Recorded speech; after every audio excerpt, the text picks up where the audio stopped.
Ladies and gentlemen, good day and welcome to Q4 FY22 earnings conference call of Adani Ports and SEZ, hosted by Edelweiss Securities Limited. As a reminder, all participant lines will be in the listen-only mode, and there will be an opportunity for you to ask questions after the presentation concludes.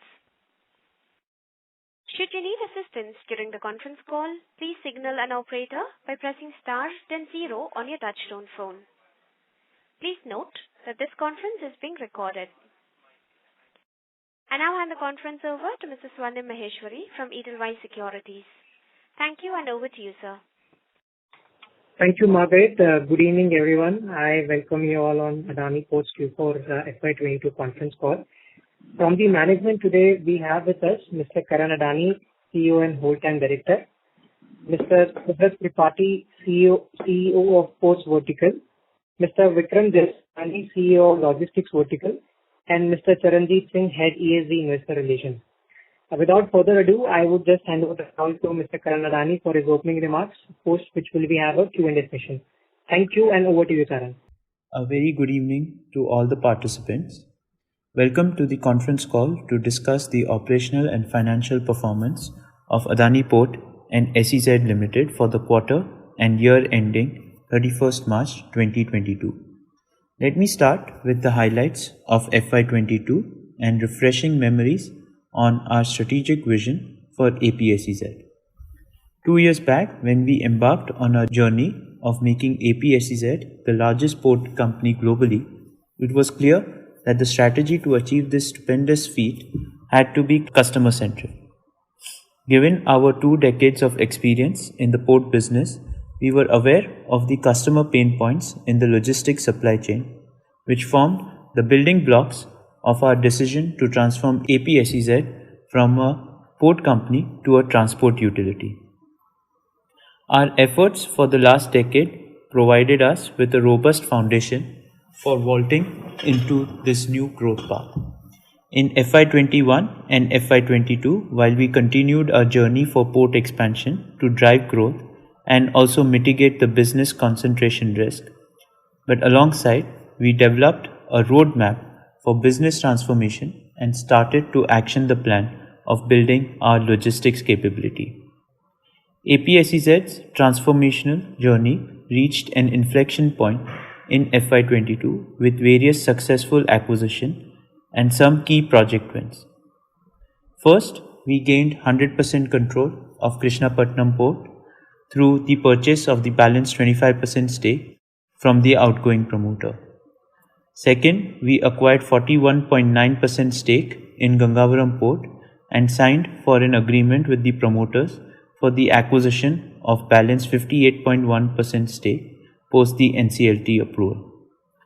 Third was our acquisition for Sarguja Rail Corridor for its 70-kilometer railway line asset in the state of Chhattisgarh.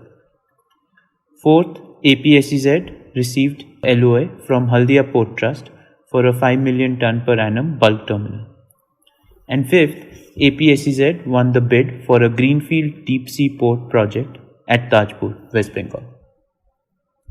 These acquisitions and projects fit well with our strategy of focusing on the East Coast, not only from a portfolio diversification perspective, but also establishing our presence in regions with high growth. We recently made another strategic investment with acquisition of India's leading third-party marine service provider, Ocean Sparkle Limited, that has 94 seaworthy vessels, including 75 tugs. With 27 years of operations, OSL has presence across 28 ports in India and experience of working in key global marine hubs. All these acquisitions implied an investment of around Rs 11,400 crores by APSEZ and alongside an organic capex of around Rs 3,600 crores. We successfully managed to keep our net debt to EBITDA ratio unchanged at 3.4x. The year also recorded some operational feats by APSEZ team, and we managed to set new benchmarks for India's maritime industry. First, it was a record year of cargo volumes for APSEZ as we crossed 300 million metric ton mark and achieved a cargo throughput of 312 million metric ton, which also includes 150 million metric ton of cargo handling at Mundra port, first ever by a commercial port in the country. Secondly, APSEZ recorded its highest ever container volume of 8.2 million TEUs, with Mundra alone recording container volume of 6.5 million TEUs, which is 15% higher than its nearest competitor.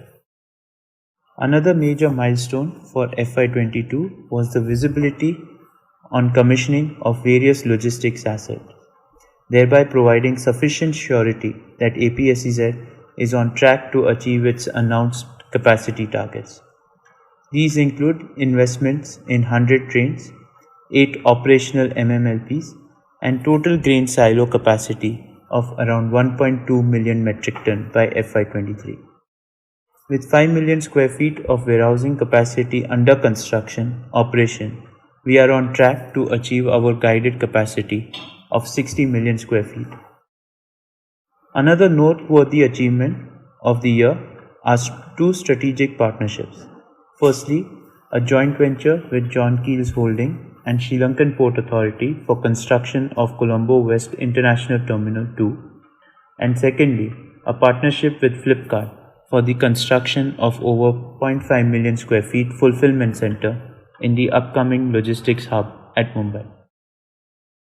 Both these partnerships are ensuring sustainable business growth for APSEZ. APSEZ continues to be guided by the adopted ESG framework to drive sustainable growth. We continued working towards our goal of making our ports carbon neutral by 2025.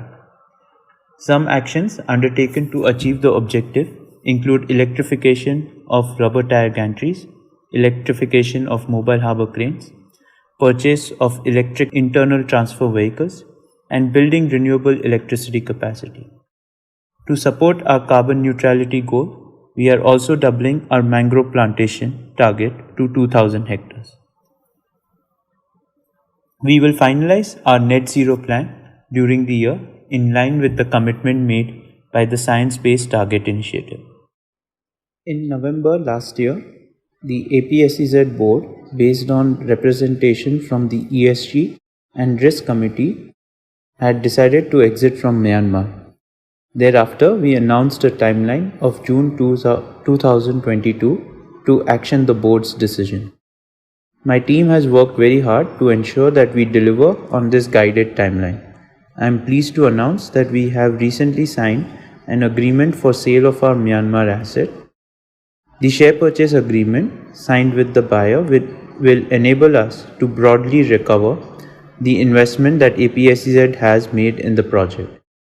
The deal will be concluded after receipt of proceeds in line with the agreed condition precedent.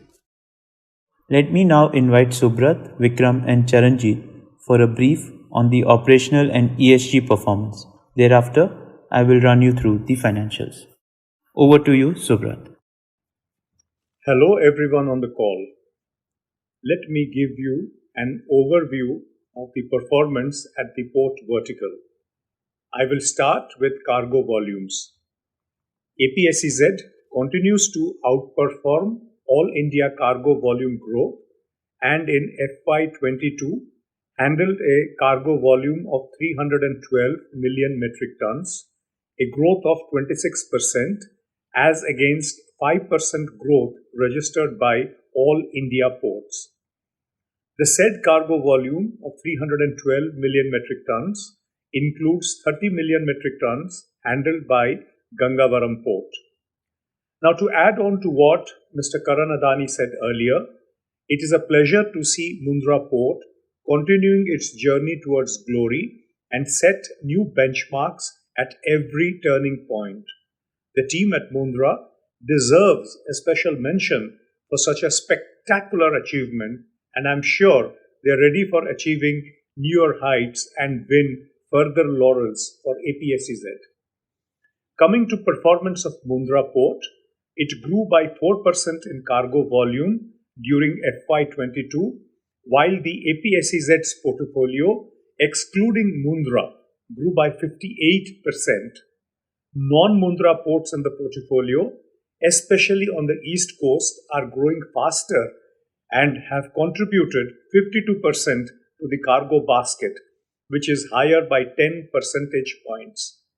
This growth is primarily due to our strategic focus on achieving East Coast West Coast parity and diversifying cargo mix. With this, we are swiftly moving towards a balance between the West Coast and East Coast, which now improves to 62 to 38 from a level of 74 to 26. Our cargo basket continues to see an all-India growth and constitutes 38% container, 50% dry bulk, and 12% liquid cargo. Other products like LNG and LPG that we have added to a cargo basket continues to strengthen our portfolio. Now, let me share some segment-wise cargo data. First of all, on container cargo. During the full year of FY22, APSEZ handled a total container volume of 8.2 million TEUs, a growth of 14% compared to an all-India container growth of 11% on a year-on-year basis.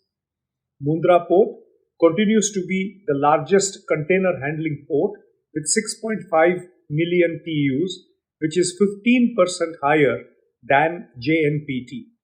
Our strategy of providing multiple entry and exit points by diversifying our geographic footprint, single window service to the shipping lines, integrated supply chain solutions to the end customers, along with partnering large shipping lines through our JVs, enables continuous gain in market share.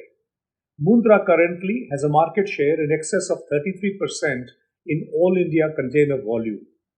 Our efforts to strengthen the position in container segment, add newer locations, and offer unique solutions to shipping lines resulted in the addition of 9 new container services, of which 6 services were added at Mundra Port and 1 each at Hazira, Katupalli, and Ennore ports. This will contribute around 245,000 TEUs of container volume per annum. Talking about dry bulk cargo, during the year, the total dry bulk cargo handled was 156 million metric ton, which is a jump of 42%. Within this segment, minerals grew by 97%, coking coal by 39%, and a total coal volume registered a growth of 32%. To enrich and diversify our cargo basket, we have added 4 new cargo types, namely sulfur at Dahej Port, dolomite at Katupalli Port, gypsum at Krishnapatnam, and LD slag at Dhamra Port. We have added new customers at Dhamra Port, including names such as Bhushan Power and Steel Limited. Krishnapatnam Port, which was acquired in FY21, continues to see the adoption of best practices of APSEZ. We are enhancing capacity by debottlenecking and mechanizing operations at a brisk pace. For the first time, limestone was handled through a mechanized conveyor, improving port productivity and efficiency at the same time helping increase margin portfolio for the product. During the period, we have added 12,000 square meters of covered godown to handle agri products. We continue to add new customers at Krishnapatnam Port, and this will go a long way towards achieving the full potential of the port. Moving to liquid cargo, APSEZ handled liquid cargo including crude of 34.7 million metric tons, implying a growth of 19%. All India liquid cargo handling ports registered double-digit growth. This was led by higher volume handled at Hazira and Mundra ports. As a part of our cargo diversification, we have added LPG and LNG cargoes into our portfolio. In FY22, APSEZ handled 1.5 million tons of LPG and LNG. With the rise in demand for gas products as a greener source of energy, We expect to see volume growth in this segment as well. I'm happy to inform that the LNG terminal, which was under construction at Dhamra, is now nearing completion and is expected to be commissioned in November 22. As you may know, this is a 5 million metric ton capacity terminal with a user pay contract with IOCL and GAIL. Coming to the performance in Q4 of Fy22, we've handled 78 million metric tons of cargo in Q4 Fy22, which is a year-on-year growth of 7%. This growth was led by Dahej, which grew by 58%, Ennore 61%, and addition of Gangavaram. Cargo volume without GPL was subdued on account of lower import of coal by key IPPs and lower trading coal volume, which was impacted due to higher commodity prices, disruptions in the supply chain. We believe that the revival of demand from coastal power plants due to increase in power demand and softening of prices globally, coal volume in coming quarter is likely to improve. I will now hand over to Vikram to update you on the logistics vertical. Over to you, Vikram. Thank you, Subrat. Good evening to everyone on the call. Let me give you an overview of the performance at the logistics vertical. Speaking about logistics operation in the last 1 year, Adani Logistics has witnessed a 29% increase in rail volume as compared to last year. That is 3,13,273 TEUs versus 4,03,737 TEUs. This has been achieved with recommencement of Kila Raipur Logistics Park operations in December 21. We have also commissioned Nagpur Multimodal Logistics Park in December 21. With this, we now have a strong central India presence and have 6 multimodal logistics parks. Furthermore, the logistics parks at Virochannagar, Taloja and Panipat are under development as per plan. GPWIS vertical continued its growth trajectory, and with new circuits added from mines to power plants, the bulk cargo transportation is gaining momentum and helped us achieve an 100% growth in financial year 22. During the period, Adani Logistics handled 8.81 million metric ton against 4.41 million metric ton in financial year 21. We have also commissioned 13 new rakes during the period. With that, we have 23 GPWIS rakes in our stable, with 2 more rakes to be added by Q1 FY23. Adani Logistics now operates 75 rakes as against 61 rakes in financial year 21. We will continue to add rail assets as we expand our network footprint and scale up in existing and adding new circuits. Coming to Adani Agri Logistics, 3 projects of 150,000 metric ton capacity at Panipat, Kanauj and Dhamra have been completed last financial year. Darbhanga and Samastipur projects totaling 1 lakh metric ton capacity are under construction and progressing as per plan. In warehousing, our new Grade A warehousing facilities at Mumbai, Indore, Palwal, Ranoli, Kochi and Virochannagar are under construction, totaling 4 million square feet, which will be commissioned by Q4 FY23.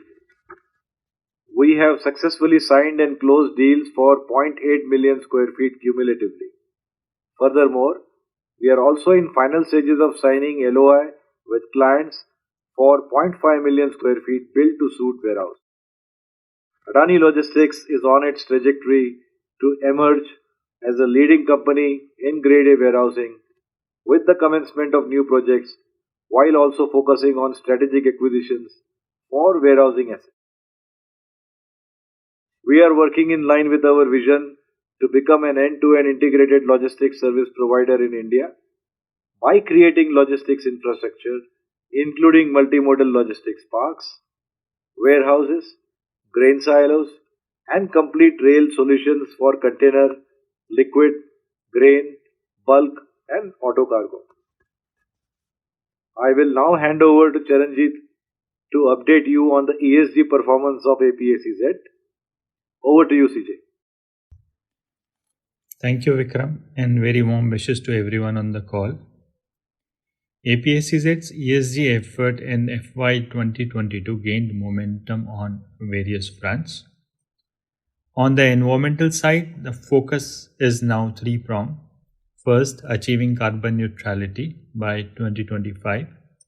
Second, targeting water supply from non-competing sources only. And third is progress towards biodiversity positive status. As emphasized by our CEO, we are marching firmly towards our target of achieving carbon neutrality with various initiatives underway. Besides retrofitting of RTGs and key cranes, APSEZ has also initiated transitioning of ITVs from IC engine to battery type. We are also actively exploring low carbon solutions for reach stacker, empty container handler, shunter, dumper and other equipment. With India being a water-stressed nation, we are making necessary efforts to ensure that our water supplies are from non-competing sources, such as treated non-potable water, harvested rainwater or desalinated water. Around 50% of our total water requirement is now being met from such sources. This lower proportion versus the last year is due to inclusion of Krishnapatnam. With the efforts being made at our end, this number will be in the range of 80 to 90% by 2025. APSEZ has also intensified its effort towards biodiversity improvement. The company is credited for the management of 6,000 plus hectares of mangrove plantation, a record by any corporate in India. Mr. Karan Adani has already announced for another 2,000 hectares of mangrove plantation to further support our carbon neutrality objective. We continue with our endeavor of supporting the communities in line with group's agenda of growth with goodness. Our social initiatives are currently reaching to around 800,000 people and we are targeting to take this to 1 million people in the next few years. A third party impact assessment of some of the key community focused initiatives is in progress and will enable us to have a more targeted approach. More importantly, we have ended the financial year with outperformance on most of the environmental and social metrics against our targets. From the corporate governance perspective, APSEZ's decision to make 3 of its key board committees, that is Audit Committee, Nomination and Remuneration Committee and the Corporate Responsibility Committee, fully independent is a strong reflection of company's management walking the talk to achieve ESG leadership. Not many companies in India and other emerging markets have achieved this feat. With this, now let me hand over to Mr. Karan Adani to update you on the financial performance. Over to you, Karan bhai.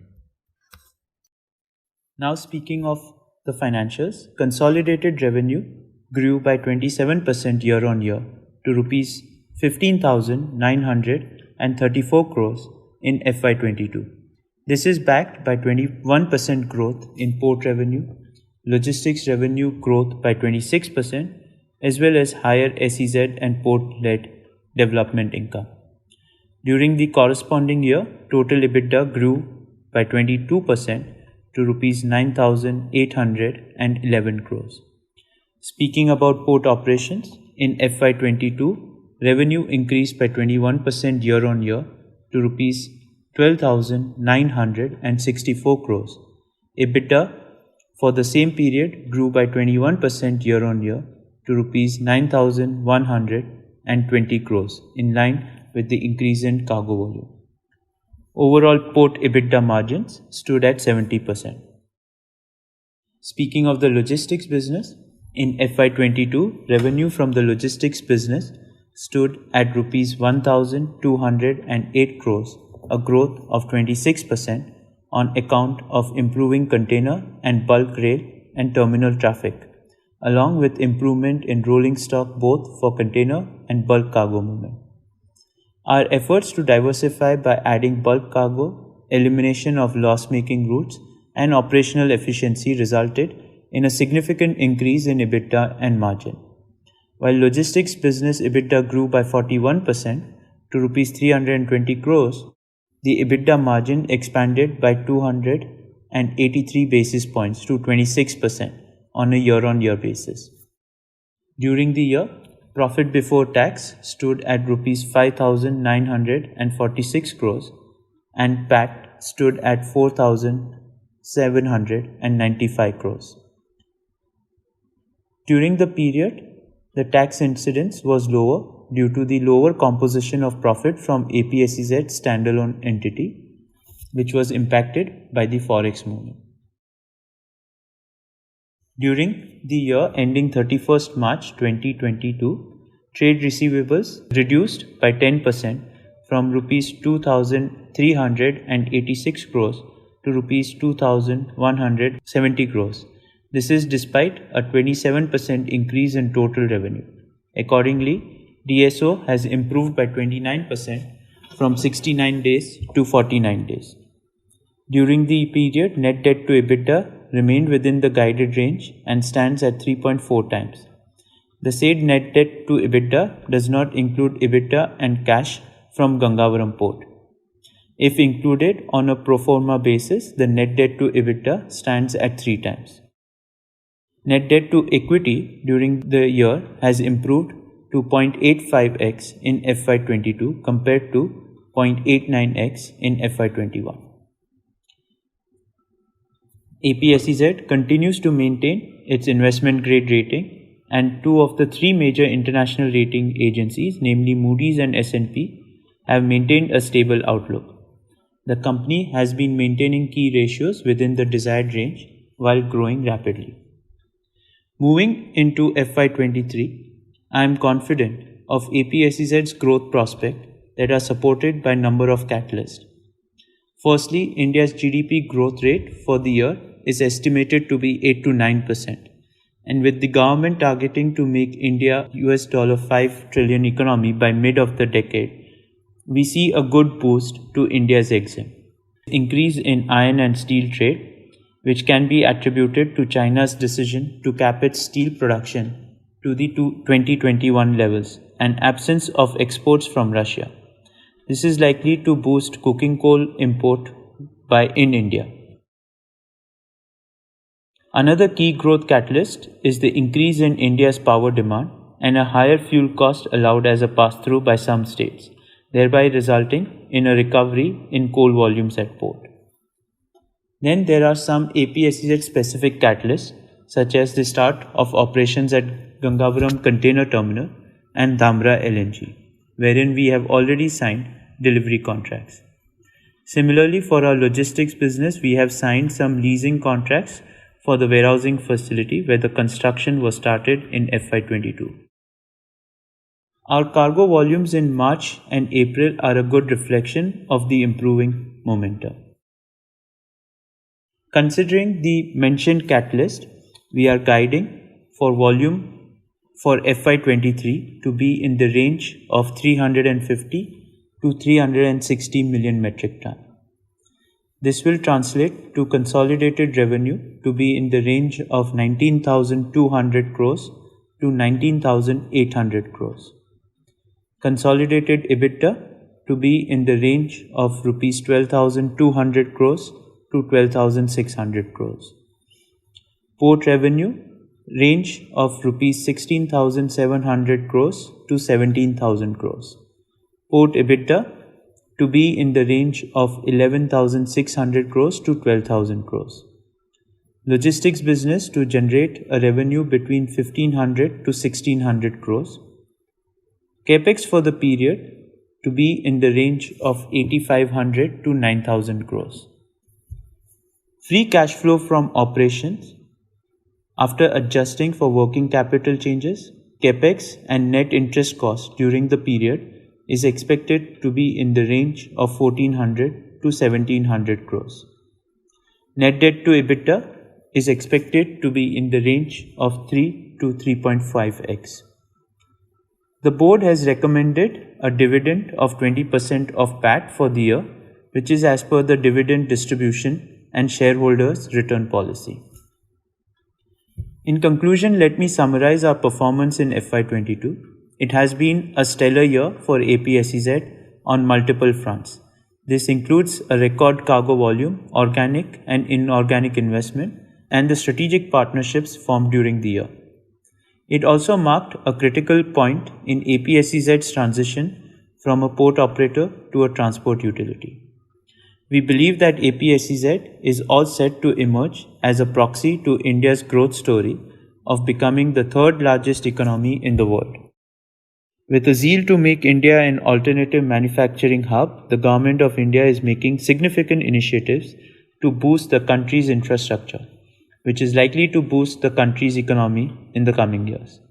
The analyst estimates are reflecting India's GDP to grow at higher than various other key emerging economies. APSEZ, with a formidable footprint along the entire shoreline of the country and with access to over 90% of the country's hinterland, is all set to ride this growth wave. Our investments in logistics infrastructure, including a network of multimodal logistics park, container and bulk rolling stocks, and warehousing facility, are enabling us to reach the customer gate.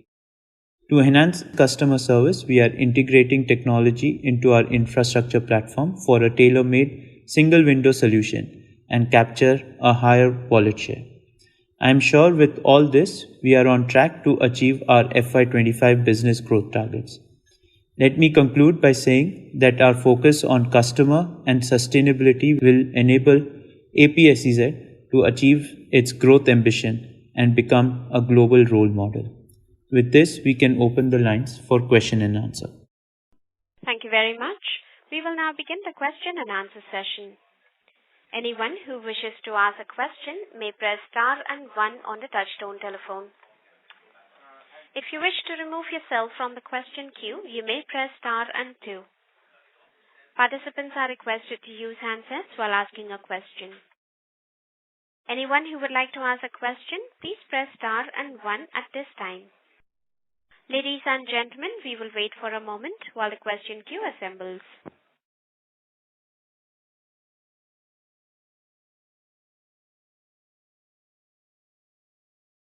The first question is from the line of Mohit Kumar from DAM Capital. Please go ahead. Yeah, good evening, sir, and congratulations on a very good year, especially on the acquisition of some of the marquee assets.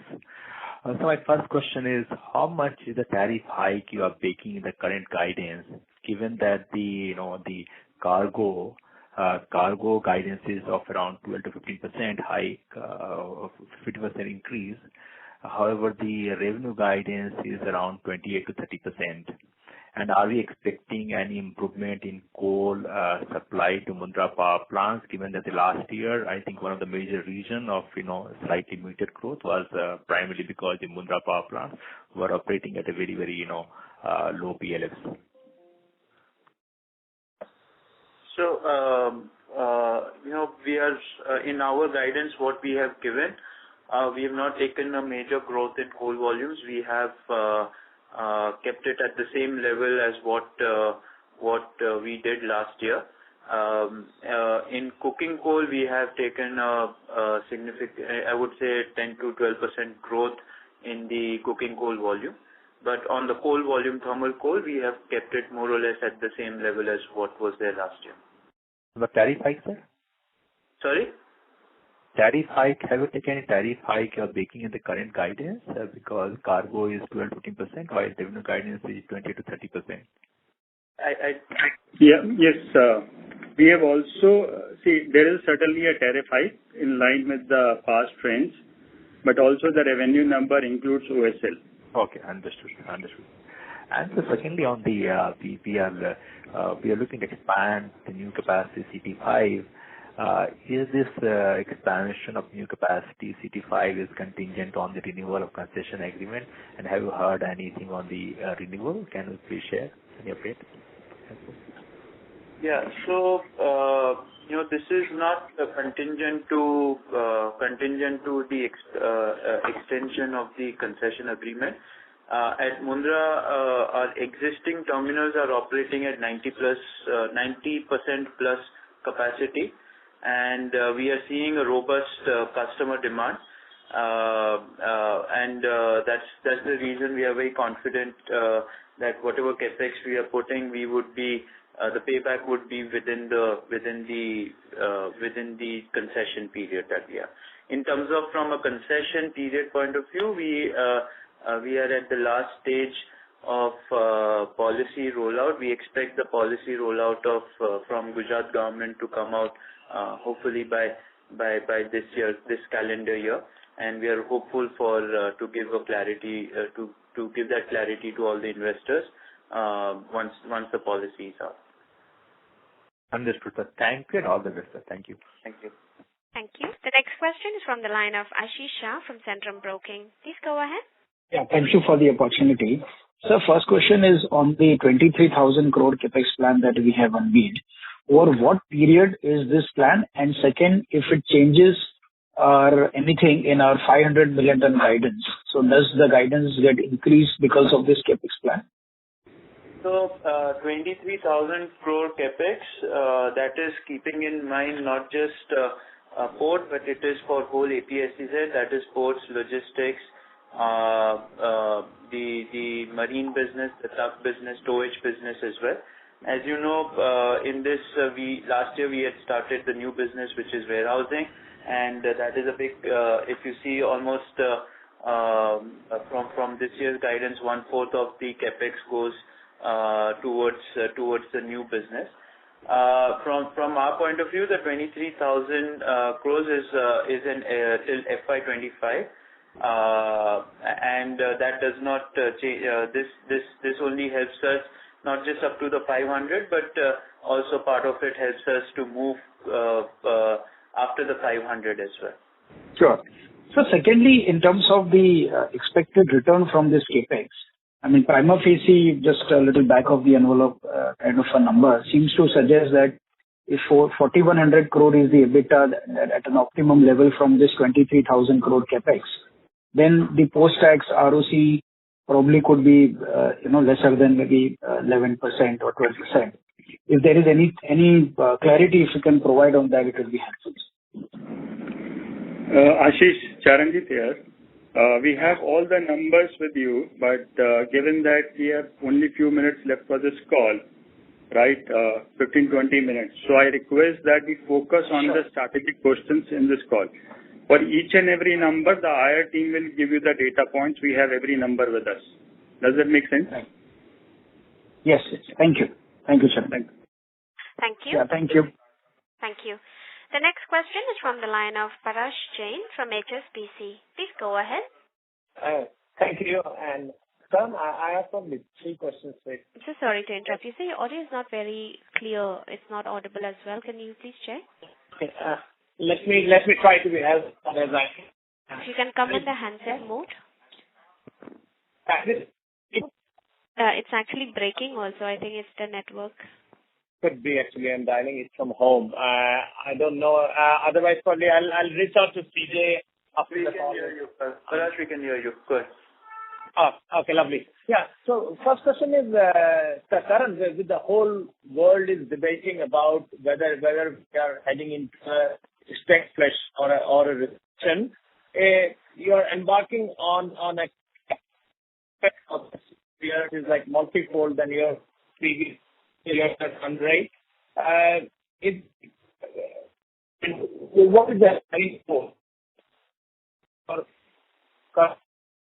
versus your existing capacity?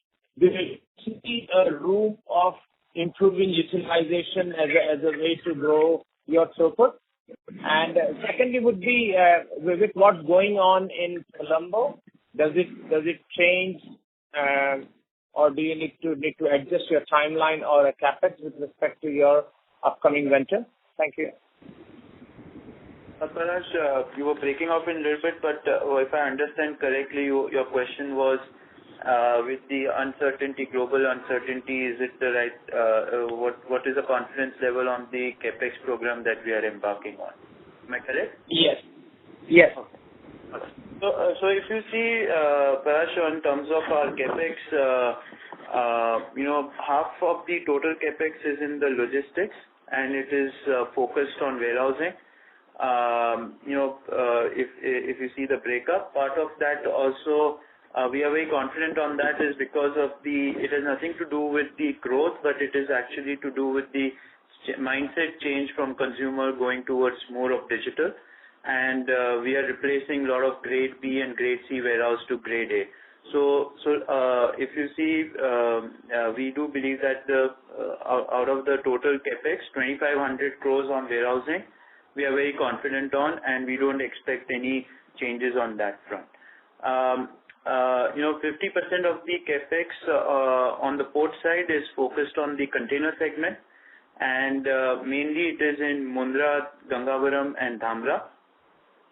And the second is the two greenfield projects, that is Vizhinjam and Colombo.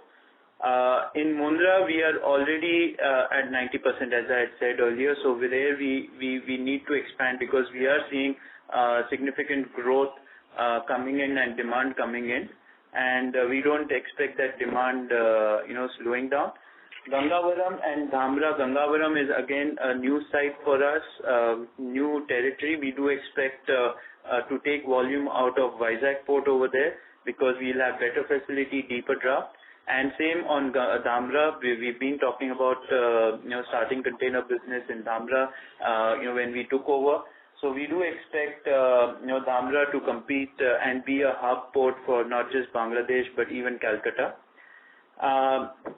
And as I said, the Vizhinjam and WCT, that is the container terminal in Colombo, we are very confident, and we are very confident on closing on that on those two terminals. I will answer your Colombo question next. And then the remaining 50% of the capex on the port, on that, from that also 50% is in Dhamra itself, and we are seeing the kind of volumes that are coming in. We do expect a lot that we are actually running short of capacity on that front. And even in Dhamra, a lot of the capex is mechanization. Yes.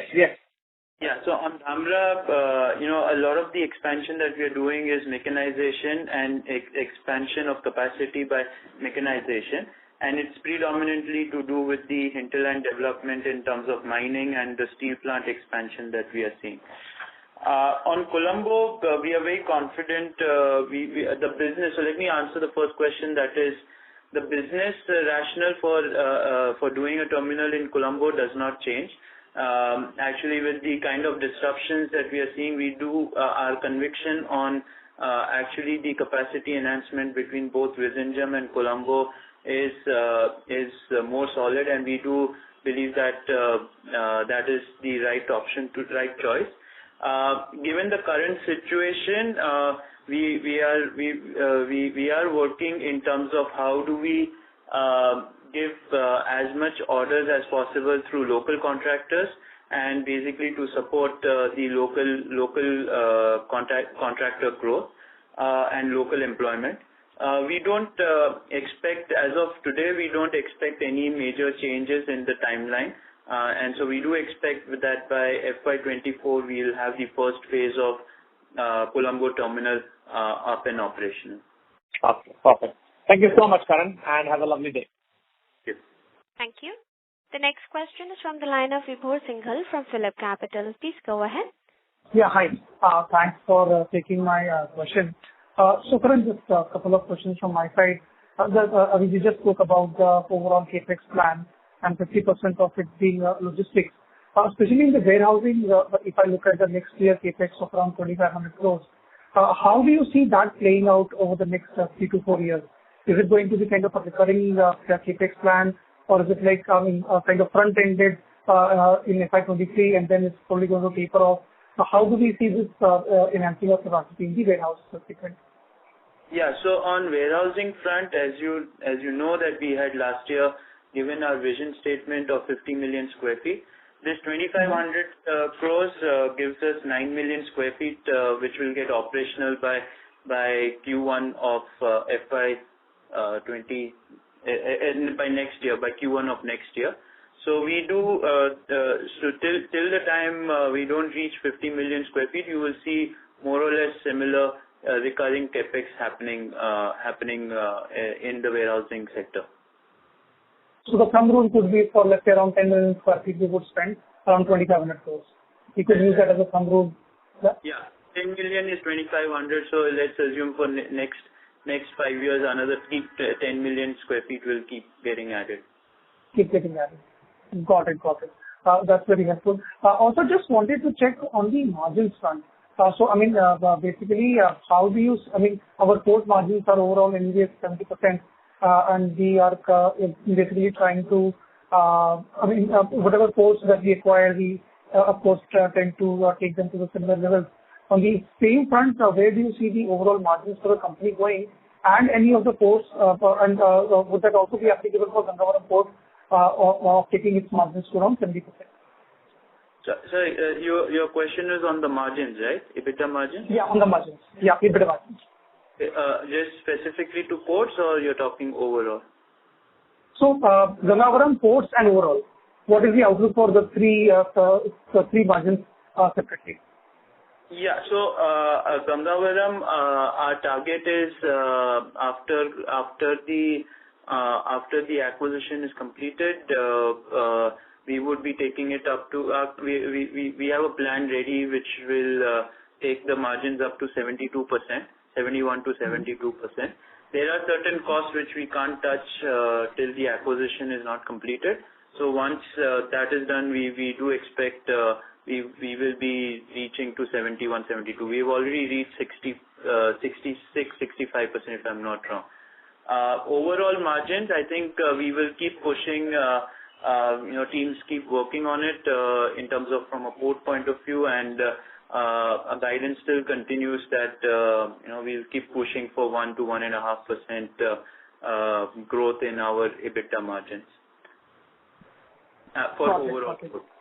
For overall margins. Got it. Thank you so much. Thanks for taking my questions, and wish you all. Thank you. Thank you. The next question is from the line of Nikhil Nigania from Bernstein. Please go ahead. Yeah, hi. Thank you for taking my question. A question I had is the container market share for Adani ports. We do see some pressure in maintaining that market share in the last few quarters.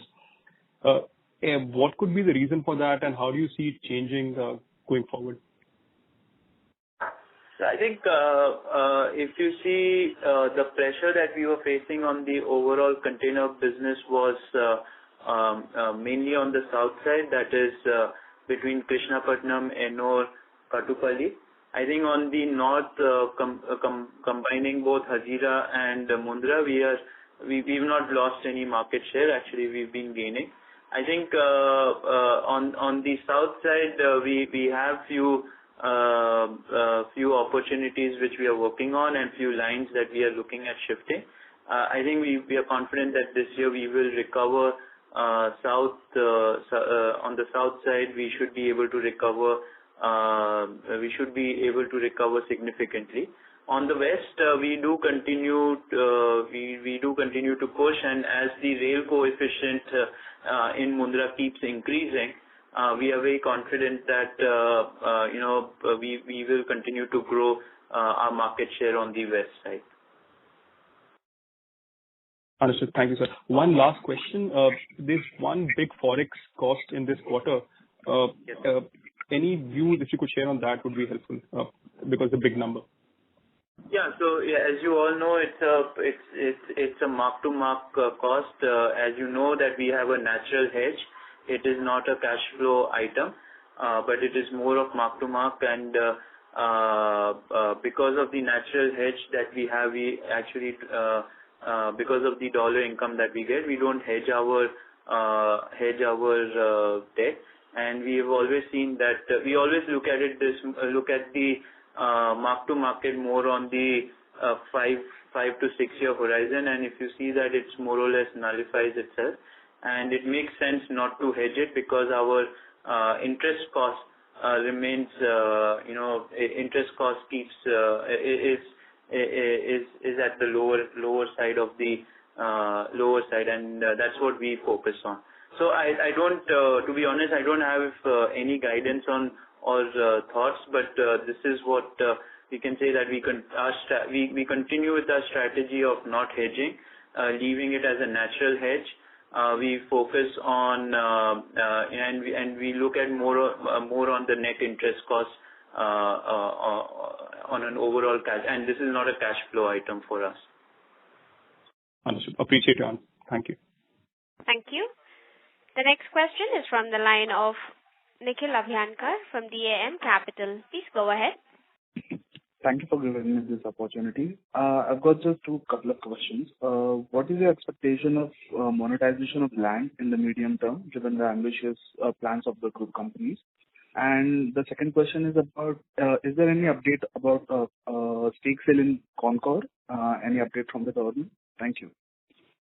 So it's hard to give a longer term on the SEZ because there are multiple one-off items which are coming in terms of land sale, but we can give you this year's guidance. We have roughly 350 crores of worth of land sale which will happen, and which we have a very good visibility. Actually, we have a full visibility of it. I would not say pretty good, but we have a full visibility. I think there are multiple land deals that we are working on, but it's on an overall long-term basis. You can take 700 to 800 crores every year is what we would be targeting on. And on Concor, sorry, go ahead. You had a question on that? You want me? No, I was just saying that I was just asking about Concor. Yeah. So on Concor, it's I'll just restate our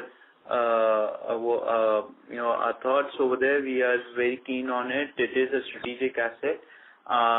From our point of view, as you can see, the balance sheet, it will be a fully funded acquisition as and when it comes.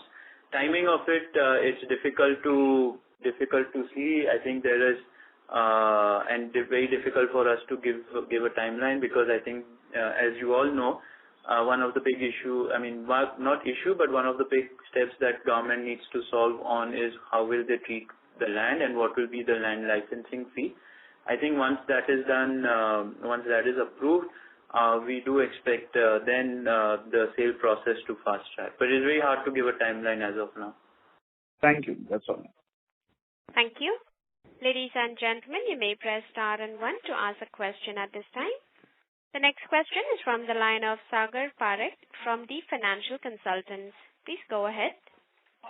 Yeah, hi. Thanks for taking my question. I just hopping on this M2M loss again. I understand it's not a cash flow item, but does it mean that this 500 crore loss is basically, so as the rupee depreciates, your loan amount in absolute terms increases by that much? Is that the right way to look at it? No, that's not the right way to look at it, because our loan is in dollars, and as well as our income is in dollars. So as part of our policy, the way we look at it is the 5-year. We look at our 5-year dollar inflow and any repayment that has to happen at a particular year. We, as part of treasury policy, we keep that income. We provide for it in our cash flows. So for that during that particular year. So I don't think because of the dollar movement our debt increases. Okay. So in the presentation you have given about $580 million of revenue in dollar terms. So in FY22. So how much would that be in FY23, and how much is the dollar driven repayments that are coming up in FY23? I'll request CJ and finance team to answer that. Yeah, see, with respect to the growth, what we are factoring, you can consider in the same proportion. Okay. For the revenue. No, so in terms of repayment, liability repayment in dollars for FY23? Yeah, there you see the chart what we have given on slide number 27, I think. Right. 26 to be more precise. We have given the coverage what we have. So we have a coverage of around 2.5 to 3 from a longer term perspective, even for FY23. Okay. So basically, the $600 million of revenue in dollar terms will take care of the liability repayment, is what you're saying. Slide number 26, huh? 26. Okay, I'll possibly take it offline with the IR team. Thanks. That's it now from my side. Thank you. As there are no